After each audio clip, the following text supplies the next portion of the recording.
केवल मानसिक यज्ञ ही उचित है। वह मन से ही भगवान को अपनी कर्म, अपने ज्ञान, अपने सारी क्रियाओं का हवन कर देता है मन में ही। अपनी सारी वासनाओं का हवन कर देता है, ज्ञानाग्नि में उसका हवन कर देता है। तो ही वह निष्कर्ष को प्राप्त कर लेता है, निःश्रेयस को प्राप्त कर लेता है। उसी का यह सार है। अर्थात कोई व्यक्ति पदार्थों का यजन यजन करता है, पदार्थों के द्वारा यज्ञ हवन करता है, अर्थात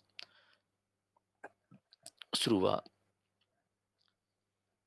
जो यज्ञीय पदार्थ होते हैं उनके द्वारा करता है। और कई व्यक्ति ऐसे होते हैं जो ज्ञान के द्वारा ही हम अपने सारे कर्मों का हवन ज्ञानाग्नि में कर देता है। और अपने एक और जो बताया था कि सारे उपनिषदों का, सारे पुराणों का, सारे शास्त्रों का सार क्या है। हमें एक श्लोक याद आया महाराज, चाणक्य नीति का है वहाँ श्लोक, अ, जिसमें बहुत एक ही श्लोक में सारा सार जो आपने बताया था वहाँ उसमें भी सन्निहित किया गया है। वह श्लोक इस प्रकार है, विद्या दत्ताति विनयात, विनयात याति पात्रताम, पात्रताम धनात्मनोति, धनात् धर्म तथा सुखम। प्रथम विद्या ददाति विनयात, यदि हम गुरु से कोई विद्या प्राप्त करें, विद्या अर्थात ज्ञान प्राप्त करें, तो उससे हमारे जीवन में विनय की प्राप्ति होती है, विनयशील व्यक्ति हो जाता है। और विनय से विनयात याति पात्रता, विनय से व्यक्ति में पात्रता उत्पन्न होती है, पात्र बन जाता है। और पात्रता विद्या दत्ताति विनयात, विनय याति पात्रम, पात्रताम धनात्मनोति। और यदि जब व्यक्ति पात्र होता है तो वह धन स्वतः उसके पास आ जाता है।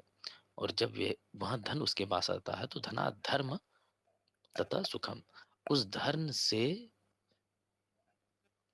धर्म का निष्पादन होता है और तदनुकूल उस धर्म से सुख की प्राप्ति होती है। सुख की अर्थात निश्रेयस की।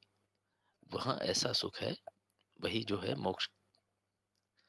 मोक्ष अर्थात अत्यंतिक सुख, निरवय सुख, जिसका नाश नहीं होता, जो व्यय नहीं होता। तो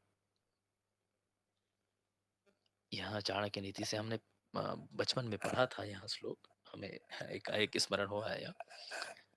और क्या ही कहे महाराज, आपने तो सभी बता ही दिया।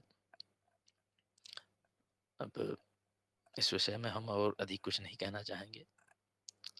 जी महाराज, हर हर महादेव।